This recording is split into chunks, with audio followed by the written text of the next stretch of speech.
Tá. Então, obrigada. Eu também, de minha vez, agradeço muito o Laboratório Urbano, a Proreitoria e o programa Cap Sprint para o convite e pela possibilidade de compartilhar com vocês nossas pesquisas e as conversas que nós vamos fazer todas essa semana e a próxima. Então, desculpa também meu português, que vai ser um pouco inventado, como sempre. Então, se você não compreende, eu vou compreender por a cabecinha de vocês tudo. Então, eu vou contar uma pesquisa que que acabou há poucos meses atrás. É uma pesquisa que durou 3 anos, é um consórcio de laboratório muito grande, é uma pesquisa que foi encomendada pelo ADEME, que é o Ministério, é uma parte do Ministério do Ambiente, nós que somos da VU, depois tem o laboratório de Bruno Latour de Sciences Po, o laboratório de Museu de História Natural de Paris, esse NRS somos nós, e a cidade de Paris mesmo, que ficou como partner, como parceiro científico, é a Prefeitura de Paris, e não como normalmente é encomendador de pesquisas. O quadro de investigação, a Paris, quando nós começamos em 2016, o novo prefeito estava vindo de ser eleito e no discurso político dela, nas promessas políticas, pegando de novo o que Piero disse antes, nas promessas políticas que ela fez, ela prometiu aos parisienses 100 hectares de natura nova em Paris. Então, nós queremos saber quais são e onde são esses 100 hectares de nova natura em Paris e natureza em Paris e como essa coisa vai ser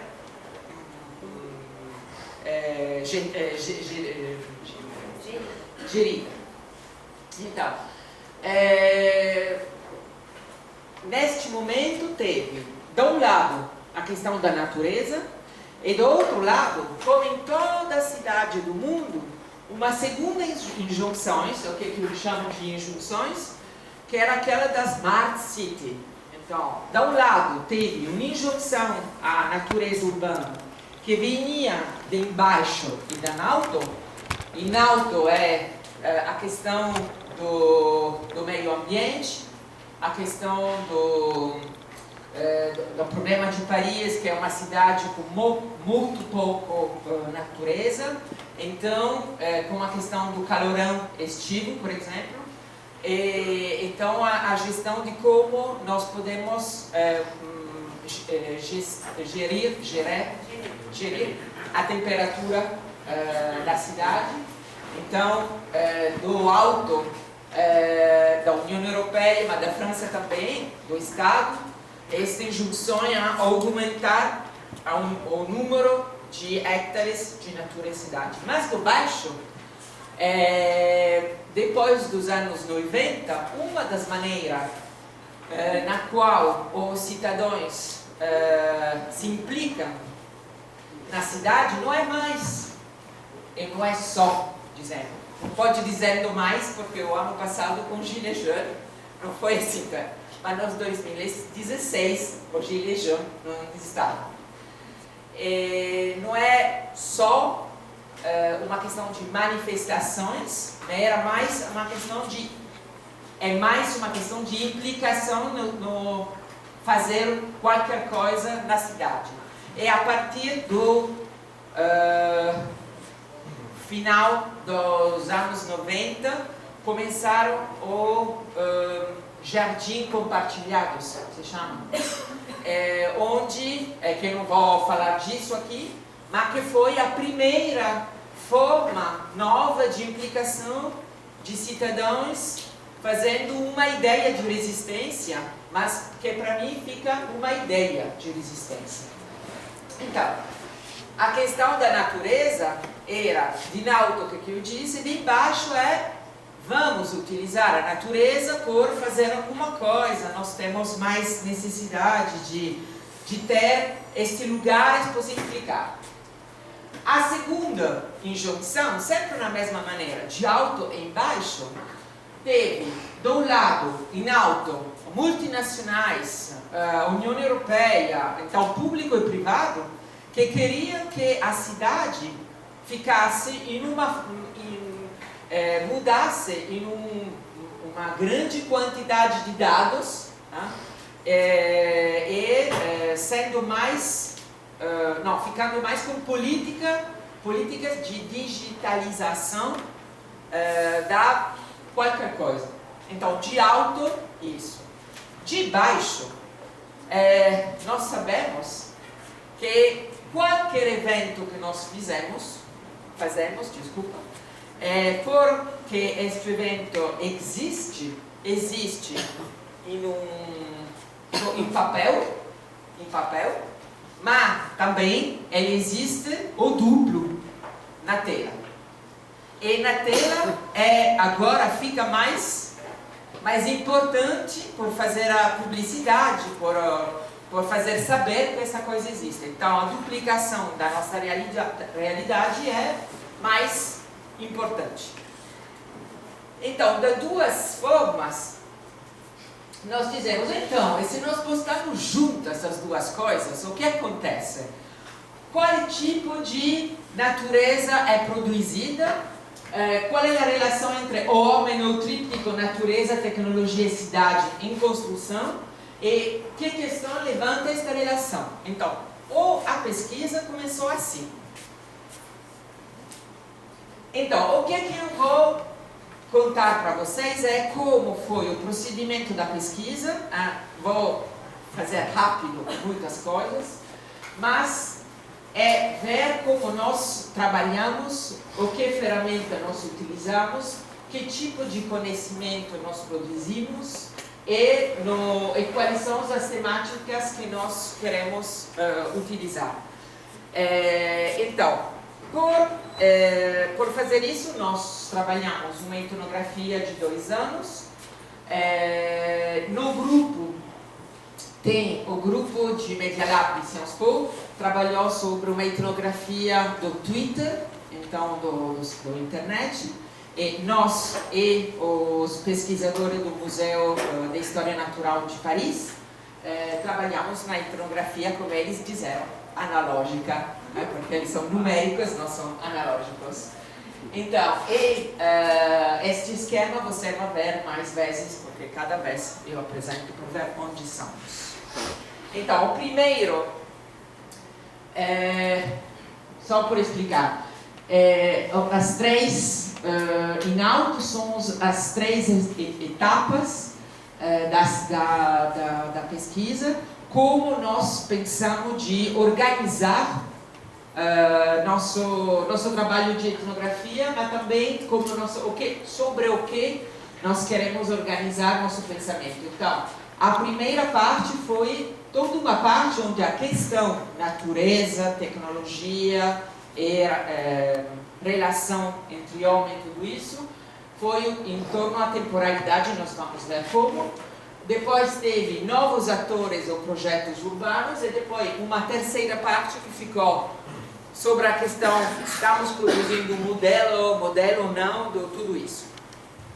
Então, sobre a questão da temporalidade, nós se dividimos em 2. Então, o Media Lab trabalhou sobre o tempo curto, então a natureza urbana no Twitter, entre 2016 e 2017, e nós trabalhamos entre 1789 e 2017, tempo longo. Então, tem que explicar que em 1789 escolhemos esta data porque é a data onde teve a publicização, se diz, publicização da natureza urbana, no sentido que natureza foi, a partir da Revolução Francesa, um do aspecto do espaço público permitido, a palavra não é linda, mas onde todo mundo podia estar. Antes, a natureza era no jardim interior, no espaço público não estava, não era por todo mundo ficar no banco com árvore. Depois da Revolução Francesa, teve esta forma, a primeira prefeitura sobre a Revolução Francesa, fiz a plantação de 10.000 árvores no espaço público. No tempo não se chamava de espaço público, mas nas ruas, nas praças. Então, foi a primeira forma de políticas públicas em Paris. Então, por isso que nós pegamos a Revolução Francesa como marca do trabalho. Então, está escrito já que nós trabalhamos sobre o cronograma. Então, o primeiro problema foi como construímos o cronograma e quais são as categorias que nós queremos botar neste cronograma para compreender as coisas. Então, o primeiro foi, nós utilizamos, de normal que você não pode ler nada, é feito por isso. É uma foto mal feita de nossa tela. Era um programa que se chama TikTok, não sei se você conhece. É um programa para fazer timeline, linha do tempo. E nós utilizamos porque é um programa onde todo mundo pode botar dentro informações e você está sempre na linha, então é possível. Mas é ilegível, não pode ler nada. Então, a primeira coisa que nós fizemos era traduzir isso em qualquer coisa de mais lisível. Mas, a parte disso, que é uma brincadeira, de ver como um pesquisador não produz coisas que não se lê, a primeira tradução foi isso. Está muito simples, onde tem uma linha de tempo reconhecida, e o que me interessa era desculpem, tenho muitos óculos.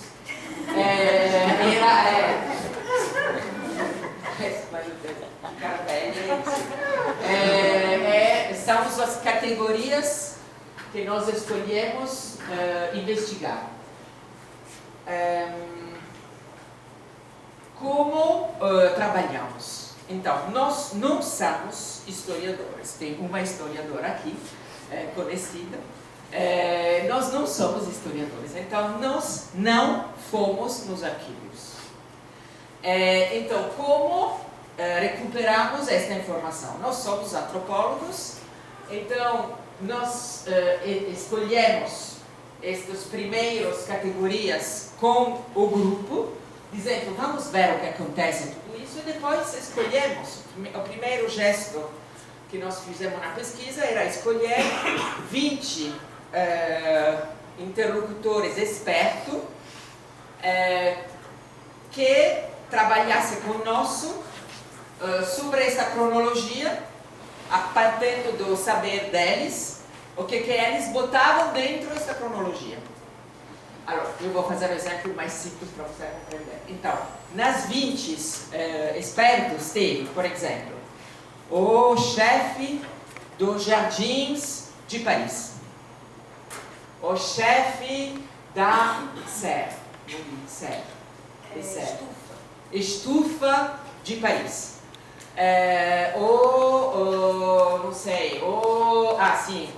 urbanistas, na diretoria do urbanismo da prefeitura de Paris, pessoas assim. Então nós tivemos ponto com elas e nós preparamos as pessoas dizendo, nós vamos vir encontrar vocês com uma linha do tempo do 1789 até agora e com estas categorias.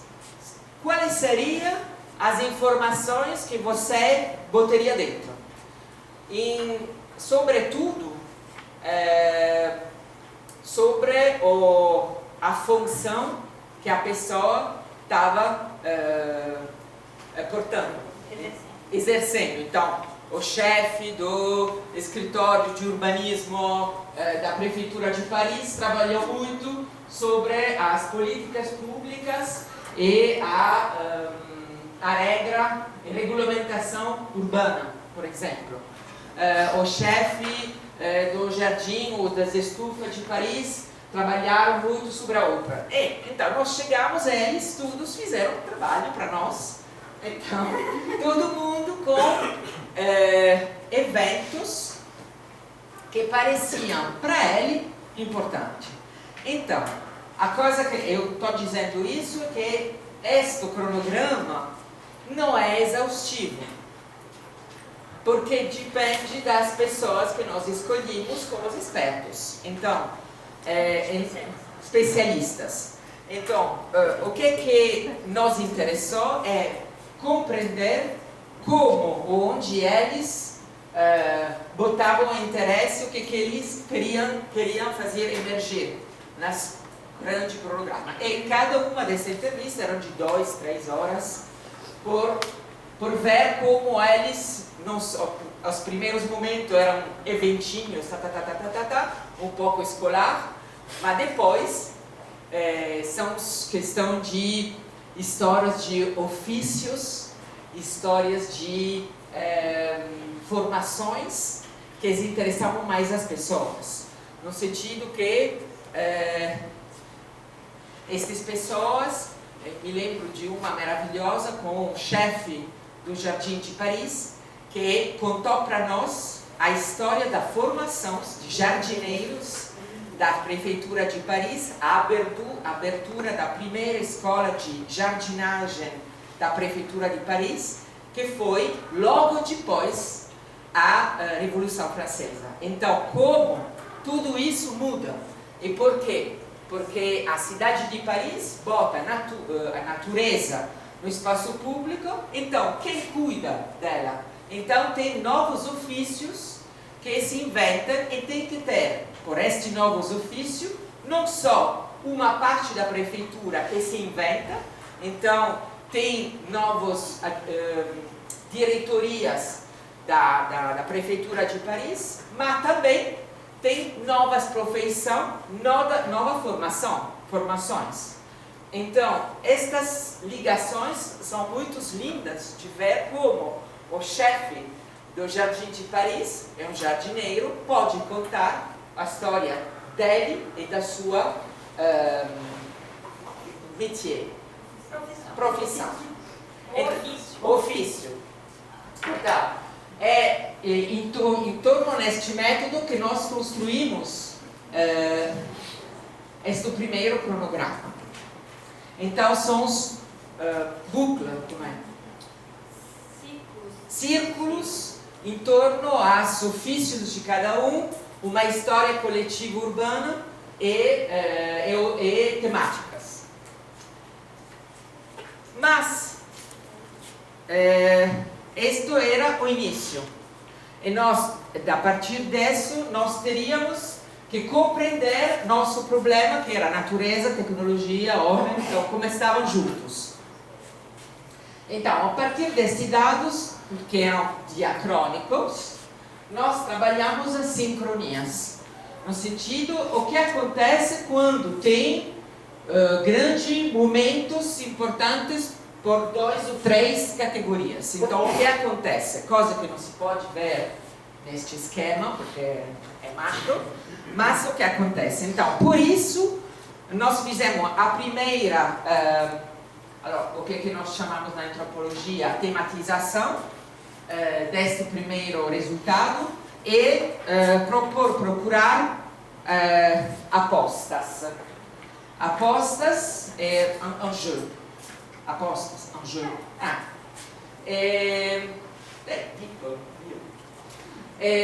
por levantar as apostas que seriam apostas não. O que está em jogo? Podemos ter O que está em jogo? o que está em jogo, ou o que podemos também chamar de temáticas depois, da etnografia que vai começar. Então, nós queremos ver quais são os grandes temáticas entre as questões da diacronia precedente.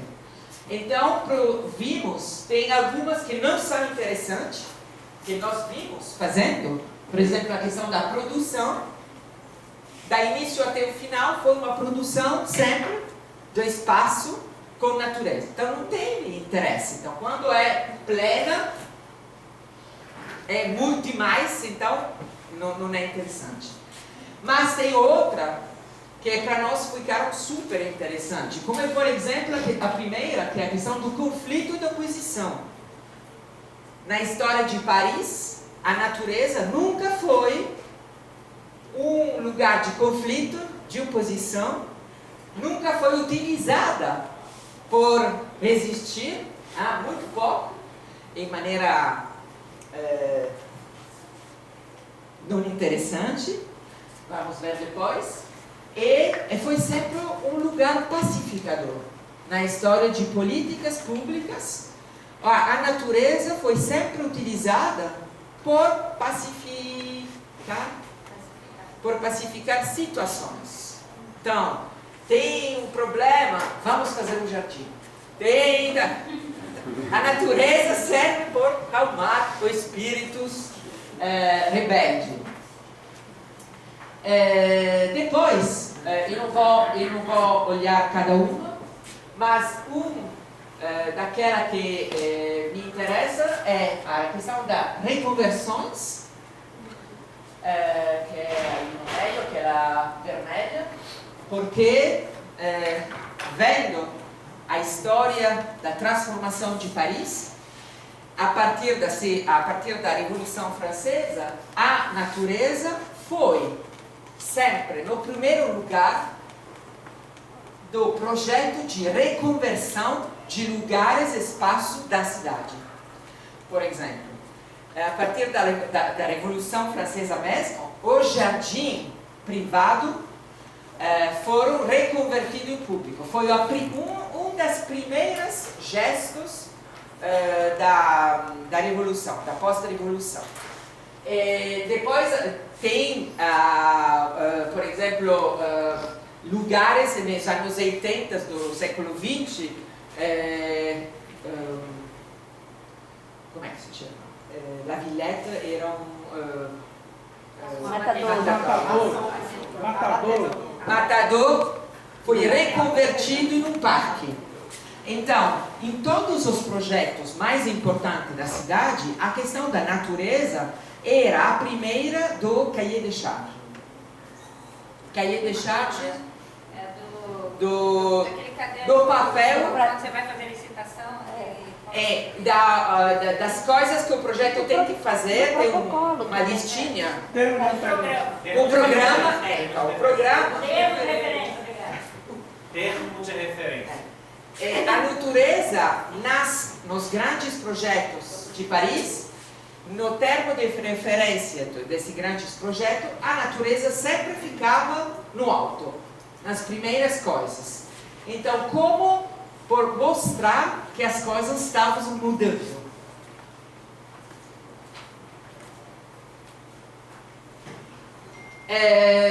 No mesmo tempo que nós estávamos fazendo esse trabalho sobre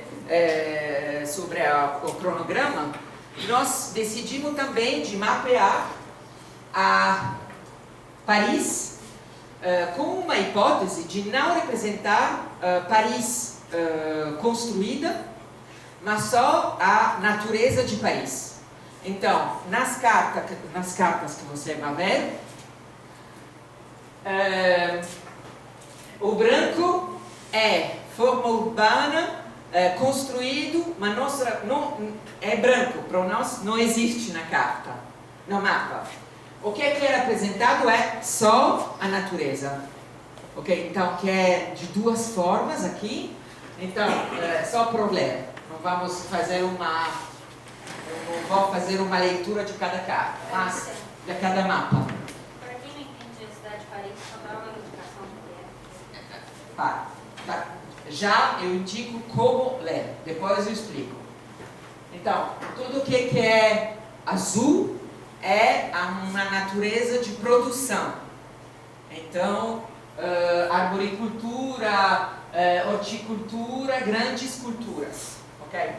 E tudo que é vermelho até amarelo é o lazer. Ok? Várias formas de lazer. E aqui são todas as formas de, como é que eu chamo disso? De áreas gramadas, encostas, terrenos baldios, planícies aluviais. Então, tudo que é perto do rio. Mas não só, não é construível, a natureza não é muito alta, é muito baixa, mas, então, nesta mapa, foi um trabalho monstro, se diz monstro. Por quê? Porque nós pegamos as mapas históricas dos 1730 e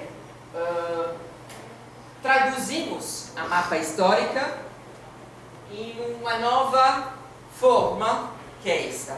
No sentido que nós queremos ter sempre a mesma base, por ver a transformação.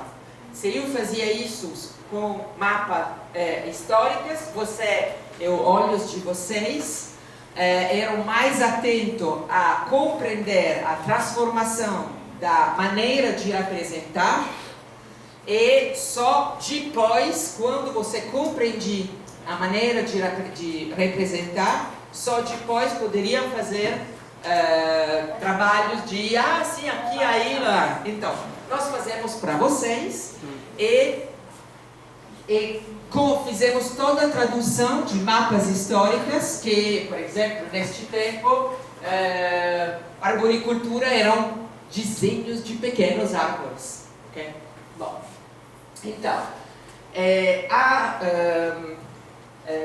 o limite de Paris não é marcado, mas se pode ver pelo tipo de natureza na história de Paris. Para nós é interessante de ver pelo tipo de natureza, pelo tipo de situações que depois se multiplicam nos anos depois. E no sentido esta forma de horticultura, que se chama de maraîcher, que estão nos limites da capital até o 1930, você vai ver. Então, não vou falar demais, então é só por ver. Aqui é antes do Haussmann.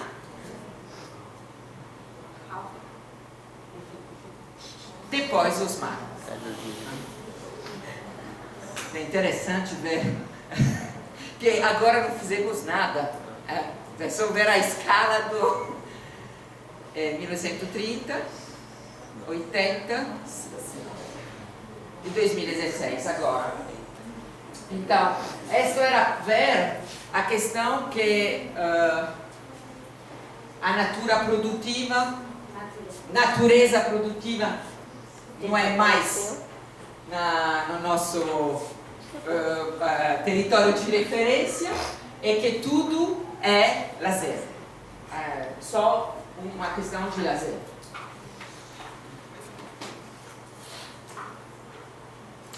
No mesmo tempo, mas eu não vou ficar muito tempo sobre isso, vou passar rápido. Nossos colegas de Media Lab trabalharam sobre a Twitter, eles fizeram um primeiro trabalho sobre a identificação das palavras que saíam em Twitter. Depois eles ficaram fazendo famílias de palavras. Eu não vou ficar. E depois normalmente somos em 3 a fazer esta apresentação. E depois, uma das hipóteses que nós queríamos ver juntos no Twitter era